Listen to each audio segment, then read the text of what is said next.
And I think this is just going to be an entire barrel of fun. Not like a quarter to a half barrel of fun, but an entire full-on barrel of fun. If you want to pause here and pop yourself some poppycorn, go right on ahead. I'll be right here when you get back. But here's the headline from Blockworks. No matter what happens with the SEC, Ripple has already won. XRP has long served as a punching bag for jaded crypto folk. Until Gary Gensler. Gensler is the Cruella de Vil to crypto's 101 market caps. The SEC has come for Kraken, Genesis, and Gemini, although it was very late to the latter two.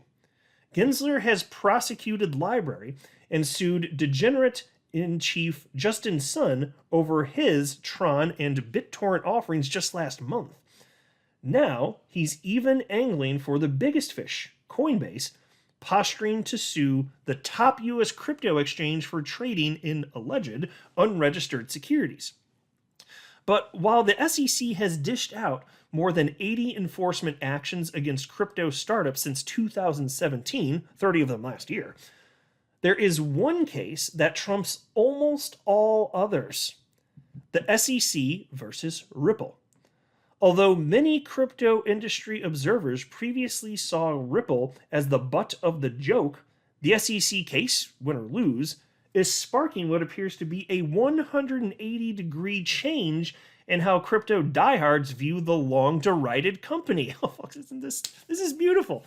All it took was recognizing that we're actually all in the same damn boat, and you need to stop being little tribal punk asses and just come to your senses here, because whatever your favorite coin is not necessarily safe. In fact, it's probably in immense danger. But, all it took was, so not just this lawsuit, but then everything else happening and all the attacks against staking and the exchanges now, all that. And people are like, oh yeah, I guess this is kind of bad. How about, well, we've been saying it in the XRP community for over 2 damn years. Little bitch. All right, anyway, peace continues. Gensler is adamant there's no need for crypto-specific securities laws. And among those 80 or so cases against crypto startups are instances of outright fraud and other misdealings. Those efforts must be applauded. But in the background, all along, from before Gensler's time, Ripple has been funding a full-scale legal defense against the U.S. securities regulator. It has also publicly refused to settle, bucking the trend of crypto startups ponying up to SEC fines. Now, critics would have once said that XRP is a centralized, entirely pre-mined, with Ripple Labs awarding itself 80% of the supply from the get-go. Others would take offense on a more philosophical level. XRP is the banker's coin, built to strengthen the existing finance system that Bitcoin was so immaculately conceived to undermine. And I love all this for so many reasons. If you talk about XRP being the banker's coin, well, then Bitcoin's a banker's coin too. Because, and I love how perfect of a comparison this is. Jack Mallers, the founder and CEO of Strike, is literally using Bitcoin to help the legacy financial system in the same way, as a bridge currency, in the same way that Ripple's using XRP to do the same damn thing. So Bitcoiners, some of them, let me say it like this. There have been plenty of Bitcoiners out, especially the toxic maxi ones, who have said XRP is the banker's coin in years past. I don't see them saying that as much now. I really don't come across that quite as frequently. That's because their whole position was just stupid as hell from the beginning. You can use any decentralized cryptocurrency for whatever the hell you want.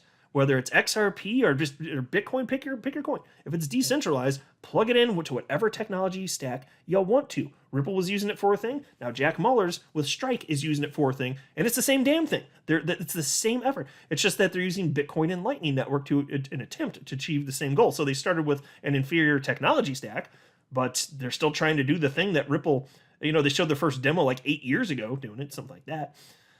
And then the idea of it being centralized when there's no control. And this is the other thing, the whole pre-mine thing with all the XRP being created all in one go, all at once. There's no mining. These crazy toxic Bitcoin maxi trolls, living under a bridge, staying warm next to dumpster fires. Like, they consider pre-mining to be original sin, effectively. Now, it's so stupid because eventually all Bitcoin will be mined. And then when all Bitcoin is out in the wild and all XRP is out in the wild, nobody's going to care how it got out in the wild, you idiot sticks. And so all of this is just nonsense bunk stuff. And by the way, I'll mention here too, Ripple didn't award themselves 80% of the supply of XRP. The founders gifted XRP to Ripple, which is a different statement. Facts be damned, though, right? Facts be damned. So anyway, considering all of that, and there's all sorts of other things, but still, even just considering those few things cited right there, isn't it kind of interesting to see that now that they realize that they're under attack from the SEC too, or they feel threatened, now people are coming around and defending Ripple and also defending XRP people in the past never would have? All it took was them getting attacked and like, oh yeah, I guess we should all band together. Well, thanks for joining the party. I mean, I am glad that they are getting it, but still, man, it's like pulling teeth for a while here. Anyway, peace continues. But today, if crypto insiders were looking through their enemies for new friends, Ripple and Garlinghouse are top of the pile. Ripple Labs executives have never exactly tried to mend the divide between Ripple and the rest of the crypto world. Co-founder Chris Larson's $5 million Change the Code, Not the Climate campaign, launched alongside Greenpeace last year, aims to convince Bitcoin to ditch proof-of-work mining with newspaper ads and whatnot. Now, part of the reason that's hilarious is because that's not even Ripple. That's Chris Larson specifically and providing his money, his personal $5 million to push for this, because he actually does very genuinely believe in all this, the climate stuff that he's espousing here. That's the reason. And he has his arguments as to why he feels the way he does about Bitcoin. Now, you don't have to agree or disagree on either the climate stuff or the Bitcoin impact or potential impact in the future, all that stuff. Either way, the point is, it wasn't even Ripple. But they wanted to pin it on Ripple because it sounds bad to so many people, especially in the Bitcoin community on the surface. Peace continues, but the stunt has amounted to more annoyance than any real clout. Bitcoiners even ironically adopted the campaign's apocalyptic mascot. Despite the ongoing SEC strife, Ripple also claims its business is better than ever. Institutions do seem increasingly eager to use its crypto-powered payment rail. Ripple now discloses billions in quarterly revenue from selling XRP over the counter for use on RippleNet, spending a near equal amount to rebuy the token on public markets. Not that it really matters. XRP has persistently been one of the most valuable blockchain projects in the world. There's a certain Lindy effect that comes with nearly a decade of staying power in crypto. All this we know. The interesting part isn't that Ripple is considered to a success in spite of its detractors. It's interesting now who considers Ripple a success. It took crypto's #1 villain, Gary Gensler, to fully legitimize the project in the eyes of the formerly dubious crypto crowd.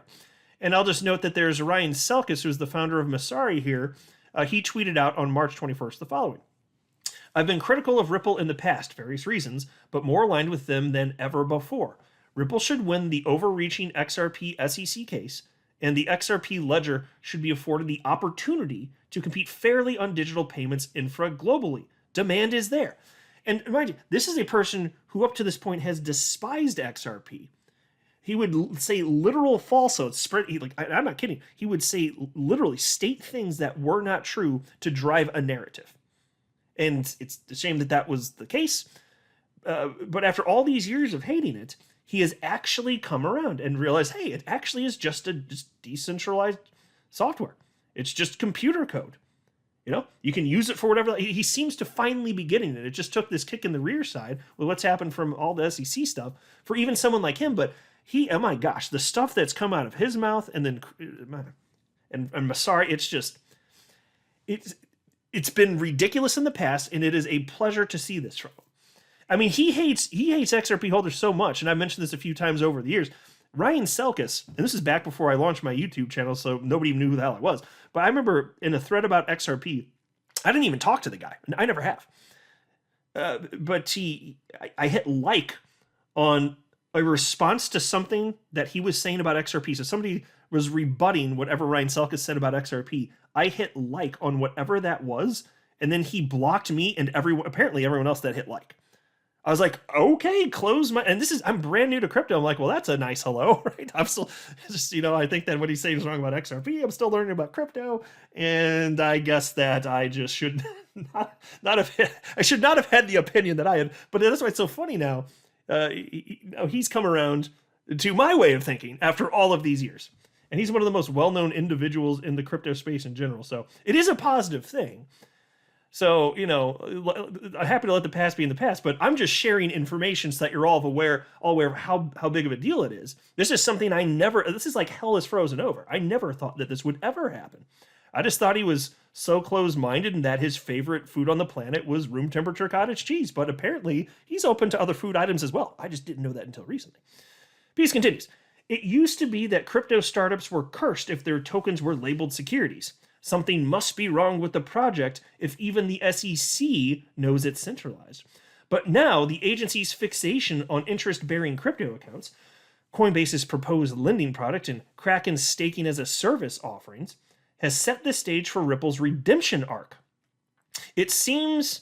By the way, that's kind of... I get the concept they're trying to share. That's stupid, though, because it's not a redemption arc. There's no arc where they need to go from whatever to redemption. Ripple didn't do anything wrong. Okay, Ripple didn't do a damn thing wrong. Everybody else was wrong and rude towards Ripple and the XRP community. So redemption arc isn't quite precise, but I get what they're trying to say. Piece continues. It seems realistic that the SEC case could cripple Ripple outright, but the case may well have secured Ripple's reputation for good. If Ripple wins, it will have defeated Goliath to be crowned a crypto champion. Ripple's reputation would only be steelmanned if it lost. A monumental fine could hypothetically bankrupt the firm, but considering its current revenues, it's unlikely. By the way, I also point out that last time Garlinghouse said anything about this publicly, Ripple CEO Brad Garlinghouse, he said, yeah, we've got $1 billion in the bank. So, in theory possible, but I'm just saying they're probably going to be fine. They're probably going to be fine. Piece continues. It could be that nothing really changes for Ripple after the case concludes. Win, lose, or jury trial. Except one major shift. The magnetic poles of the crypto industry have flipped. XRP is now bona fide in the eyes of a once hostile industry. All thanks to the SEC. There you go. Truth whacked people over the head. So all it took was the SEC attacking. And then all these people that were being completely unreasonable, irrational, ideologically driven. All had to happen is feel like they're getting threatened now, and then they're like, okay, tell me more about this XRP thing. It works. Oh, it is decentralized? Oh, okay. And they want to learn all the facts about it now. Okay, all right. Well, I'm happy for it. I am happy for it. I don't want to sound like I'm not happy. I'm appreciative of this, but I still got to laugh a little because I've been dealing with this crap for over half a decade, and there still are people that are just absolute haters. It's not like everybody flipped on a dime, but a lot did. And I think that, even Ryan Selkis... Even if you just look at what he said, and then from Masari, all this coming out, even that has gone a long way. I'd be willing to bet in terms of flipping some of the people's minds that had these false ideas, whether planted in their head, whether willing or otherwise. Because some people are just outright tricked and hear false narratives and then they fall for it. Like there's some of that too, and I'm nothing but sympathetic for stuff like that. But for the people that are just willfully ignorant on this, I'm just like, well, live your life, man. Just live your life. It's good to be an XRP holder, though. XRP is not going anywhere. It's sticking around. It continues to be increasingly useful. The more time passes, more people are jumping into crypto. What the hell do you think that ultimately means for price? Which is why I'm happy to be here right now, and I will be as patient as I need to see this thing through. I'm not a financial advisor. You should not buy or sell anything because of anything I say or write. That would be a very, very, very bad idea. Until next time, to the Moon Family Sedan.